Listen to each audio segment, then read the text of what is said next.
The Branwen twins, Qrow and Raven. We saw them clash very briefly at the end of Volume 5, but didn't really see anything more than that. We didn't get to see the fight itself, who had the advantage, or even the outcome of their skirmish. And they haven't encountered each other since then in the RWBY series, though I have some ideas on how they might be encountering each other again soon. That's a topic for a different video. Qrow versus Raven in single combat is one of the many fights I want to see before the eventual conclusion of RWBY, whenever that may end up being. And it might be one of the fights that we never actually get to see in the series itself. So today, hopefully, I'll be able to fill that void just a little bit by pitting Qrow and Raven against each other in a 1v1 match as the first exhibition match of the Phoenix Festival Tournament. I'll leave up in the corner linked to the video that goes over the tournament and what it's all about if you're interested. Essentially, we will be briefly comparing these two characters' fighting styles, weapons, semblances, and I'll go over a couple scenarios in which I think the fight would actually play out. One without any environmental factors, and one with a randomly generated biome of Amity Coliseum, one of the 10 that are currently known. Again, I go over that in the video. I decided to do two different scenarios, as my initial conclusion was to just have the 1v1 combat, no environment, but I think putting in a second scenario with one biome generated will give a nice little variation, and see if it changes the combat or my mindset on who would end up winning. And at the eventual conclusion, as, you know, given how the fight plays out, I do think that a 1v1 fight with environment or without environment does favor a certain winner, and I will have my own conclusion. It is by no means a definitive answer, especially when it comes to Qrow and Raven, as they're stated to be equally skilled. I'll get into that in a little bit, but it is only my opinion. The overall winner will be decided by all of you in the comments below. State who you think would win and give a reason as to why. Semblance advantage, weapon advantage, or name some neat tricks that you think a person might pull out in combat. I certainly won't be able to cover everything that's possible in this video or in the, matchups and fights I describe, so I'd be interested to hear your thoughts. And let's say a week from now, I'll pin a comment stating who is the eventual winner as decided by all of you. Now, let's get into actually analyzing these characters. As I mentioned, Qrow and Raven are stated to be equally skilled, and it's pretty significant since the person who stated them to be equal was Leonardo Lionheart, the headmaster of one of the 4 great huntsman academies. Someone who has seen many different semblances and skill sets come through his schools, so he knows what he's talking about. These two being equally skilled is very significant. Not to mention, they're equally skilled at pretty much the highest level, as these two are probably the strongest, or some of the strongest, characters that we have seen in the entirety of the RWBY series. Minus, of course, magic. As magic will not be playing a factor in this, we're going to assume Raven's not using her magic as per tournament rules, etc. But when it comes to huntsmen and combat capabilities, these two are infamous in Remnant. Anyone who knows anything about huntsmen has heard of the Branwen twins. Neo fled on sight upon seeing Raven. Mercury saw Qrow in Volume 3. He immediately had to go tell Cinder about it because, it's the problem that Qrow Branwen is there. People are hesitant to face these two because of how much skill they possess. Now, with being equally skilled, they also actually have equal approaches to combat. They're both head-on fighters. Though they use different fighting styles with wielding different weapons, of course, they have similar head-on approaches. Raven, valuing strength over all, wants to overwhelm her opponent with her own strength, ending the fight quickly and going for the kill. Notably, though, this is a tournament-style setting, so there won't be any death or dismemberment. Normally, it would be until an aura break or one is left unconscious. However, in this situation, considering the scenario we built up, they would have an agreement to go past an aura break. Because they have some past history and aggressions to work out, they'd want to relish the opportunity to inflict some extra damage on each other. So we'll go to the fight's eventual conclusion. Qrow, similarly, also is a head-on fighter. Albeit a bit more rough, he does attack his opponent directly. In Volume 7, we saw him do that with Tyrion and Clover, though emotions at that point might have been a factor. Qrow doesn't really seem the type to give a whole lot of thought into, strategy and being all tactical about combat. He's a very head-on fighter and adapts while fighting. Now, with their actual fighting styles, I'm not going to get into, the specifics of how each of them fight with their respective blades, but Raven is a more elegant fighter than Qrow. In the one fight we saw her in throughout the RWBY series, her fight with Cinder, she was almost dancing around Cinder, using the abilities of her blade and dust to create ice and slide behind Cinder and attack her that way. So she's a very elegant fighter. Qrow, on the other hand, as I said, is a bit more rough, incorporates hand-to-hand combat, and is very adaptable at fighting, and his weapon definitely corresponds to that. Now, getting into their semblances, Qrow has the semblance of misfortune. He is able to affect the random chance or probability of outcomes that could result from actions. I went into a lot greater detail about luck semblances, again, linked in the corner if you haven't seen that video that I put out earlier this week, but he can affect the outcomes, not the actions themselves. So an action that an opponent takes, for example, swinging with their sword or what have you, Qrow can't affect that action. That action's going to take place no matter what. But he could make the weapon miss or have something misfire or something like that. If an environment is in play and there's a tree standing nearby that may have taken a hit, blocked a sword strike here or there, he could have a tree branch fall or the tree itself fall at an opportune moment to throw his opponent off. Things like that his semblance could affect. And then there's Raven's semblance of kindred link. Now, this in and of itself is not a combat-oriented semblance. Raven has the ability to make a portal from herself to a person she has had a close bond with. And notably, there are only 4 known people that she has a close bond with.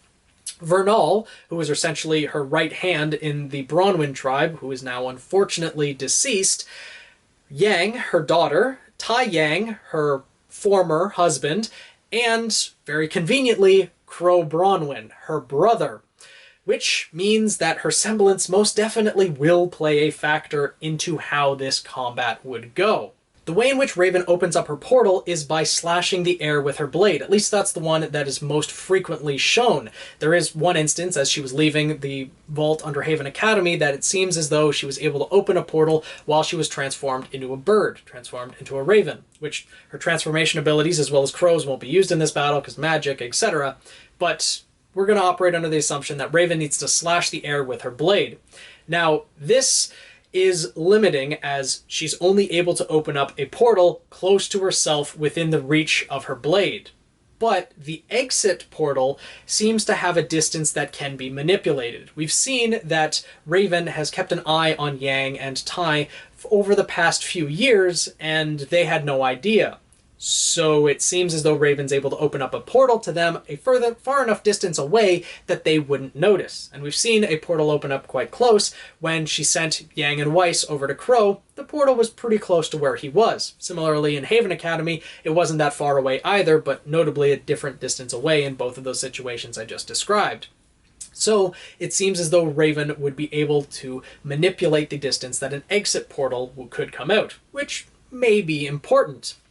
But, as I mentioned, the way she does this is with her weapon, with her sword, her essentially a very long odachi named Omen. This blade is very unique from every other weapon we have seen in the RWBY series in the fact that it is entirely made of dust, the blade portion of it at least, and the hilt can be interchanged with numerous different dust blades. These blades are not a permanent feature of the sword by any means, and the blade itself can actually extend to like twice as long as the sheath itself. So that's pretty unique in her weapon, that it's a sword that can actually extend itself. And we've seen many different colors of Omen throughout the fight that she had with Cinder. Her default seems to be red, which, being composed of dust, I would assume it's fire dust. We've also seen yellow, which would probably be lightning dust. Green, which I would guess be plant or wind dust. Not really sure.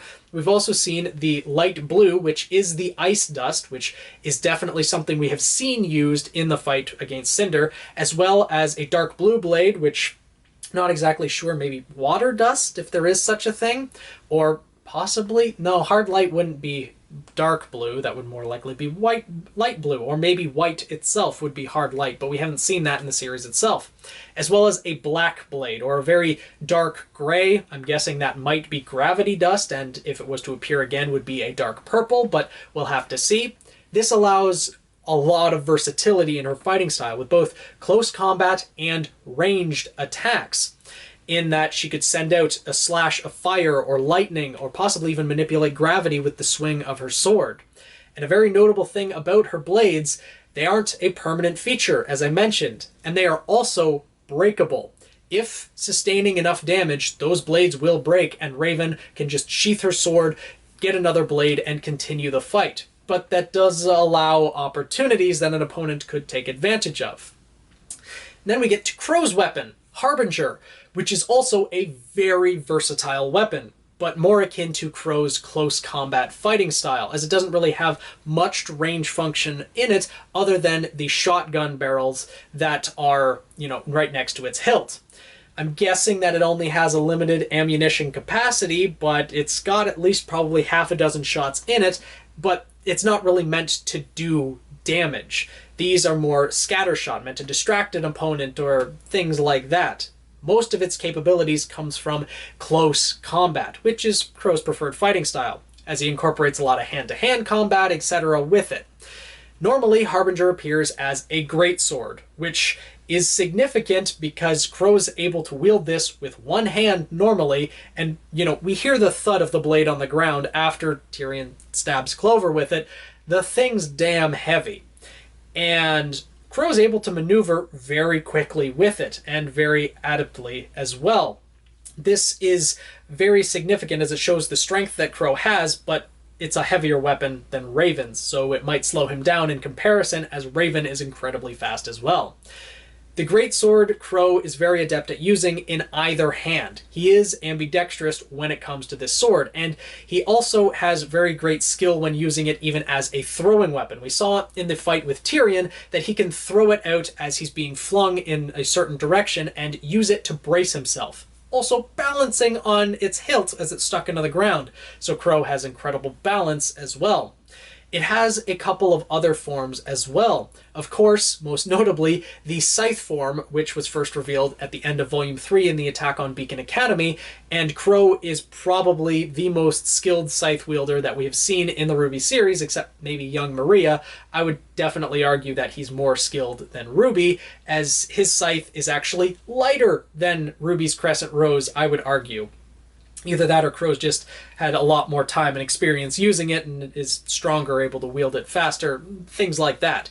But his scythe, just in base form, isn't the only form that the scythe takes. There's also the war scythe form, where the blade can actually extend, so he has a much longer reach. So just because Raven has the much longer weapon doesn't mean that Qrow can't reach just as far, or probably farther, than Raven can. So, reach probably won't play that much of a factor in the fight.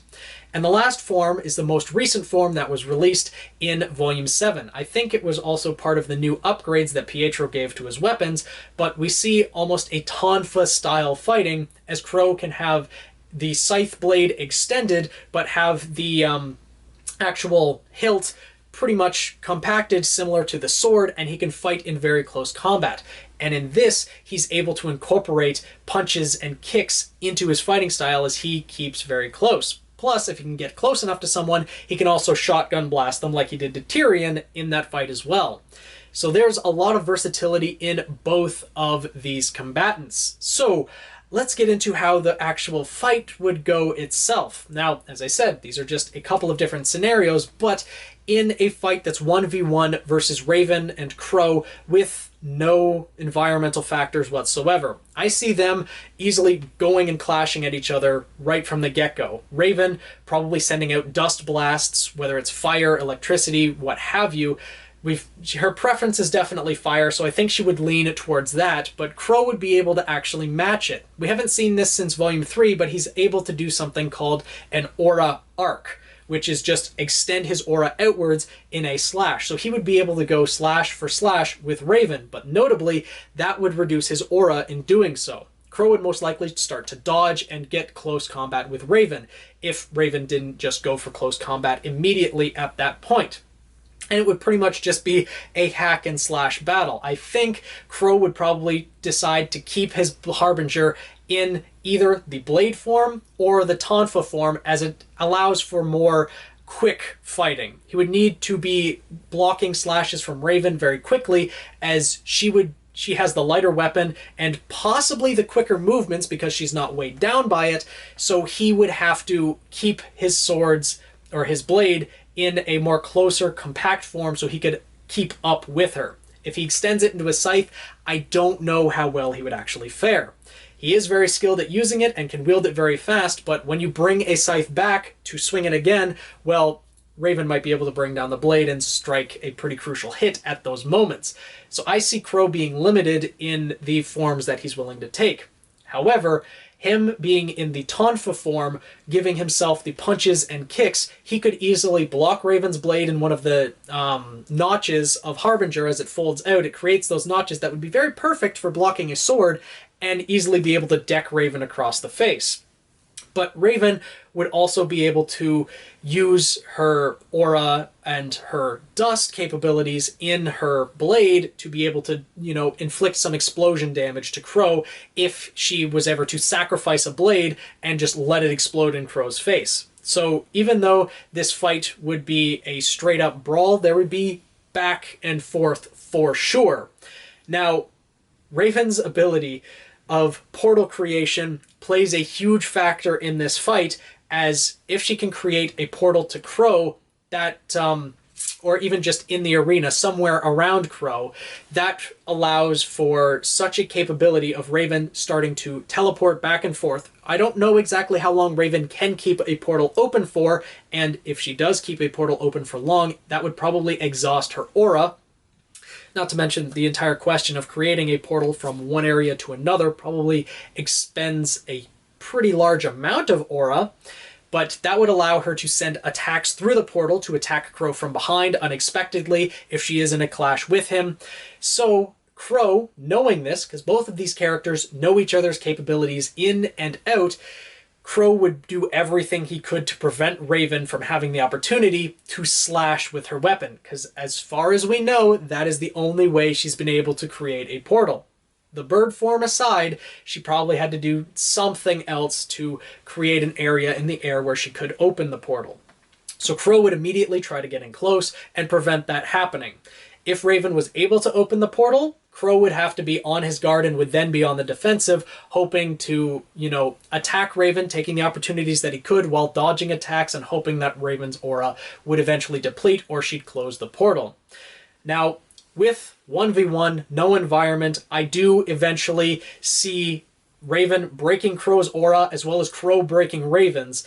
This, as I said, very skilled, very equal in skill. With no other environments, I think Qrow would end up winning, as the key factor would be Raven's blades are breakable. Qrow would be able, and I would say Raven's aura would break first, though Qrow's would break as well because Raven would be able to get in hits. Qrow would be able to use his semblance of misfortune to have Raven's blades break at a very unlucky moment for her. With no other environmental factors, this is where I see Qrow's semblance going, and Raven's blade breaking at, not great opportunities would allow Qrow to get some very critical hits on her, and maybe Qrow's aura wouldn't even be broken before the end of the fight, though, with the skill that Raven has, I easily see that being the case. But with no environment, I see Qrow being the victor. But as I mentioned, there's going to be another scenario with a biome in play, and conveniently enough, when I did the random number generator from 1 to 10, number 3 was the one that was chosen, and that corresponds to the forest biome, which is the one biome I think Raven has the most advantage in. Because, although she is a straight-up head-first fighter, she knows Qrow's capabilities. She knows what he's capable of, and she knows that he would try to prevent him from using her semblance. Prevent her from using her semblance. So, if the fight's not going her way, I could easily see her trying to push Qrow back using dust abilities as a distraction, using her ice to skate around, things like that. She would be able to dance around Qrow and get a lot of hits in, but opening up a portal even just briefly escaping into the forest, opening a portal behind a tree to a portal behind another tree or something like that, and then Qrow not realizing that she has a portal open and falling into traps that Raven has set with them. Easily being able to manipulate the battle and maybe force Qrow into an area where she could send a dust attack that seemingly misses Qrow, goes through the portal and hits him from another direction, causing a critical break in his aura.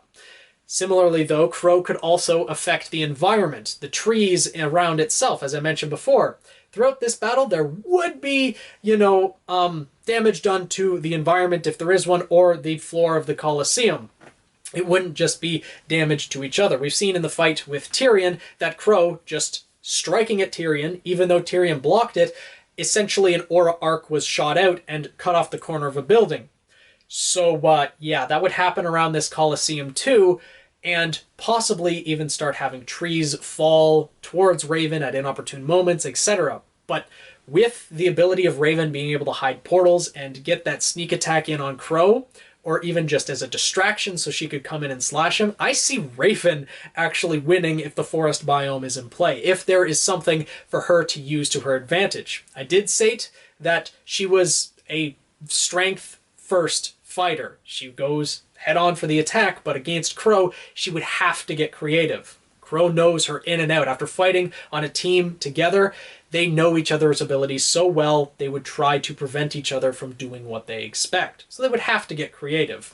But, yeah, that's my overall conclusion. That Qrow would win if no environment is in play. Raven would win if a forest biome was in play. Notably, though, in almost any other biome, I still see Qrow eventually winning. And this isn't winning by a landslide by any means. It would be a close fight, but Qrow's eventual victory, especially considering the new form of his scythe that we saw in the most recent volume. So that's my take on the overall fight, after all the rambling and everything that went along with it, but I'm curious to know what you guys think. Hit me up in the comments below. Tell me who you think would win. Tell me if I analyzed some things wrong or if there's things that I missed. I'm curious to know. I want to improve before, the actual tournament gets here. And speaking of the tournament, for next week's exhibition match, we have an interesting matchup.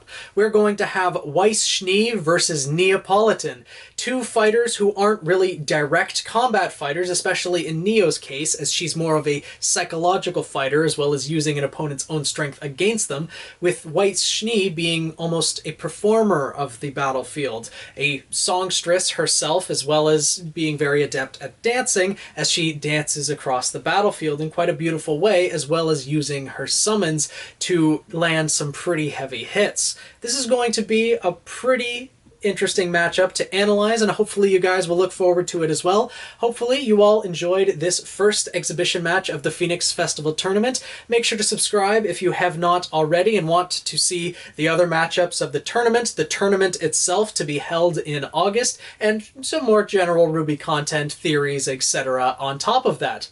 So make sure to subscribe if you haven't already. Follow me on Twitter at PhoenixKnight7, and I'll see you guys in the next video.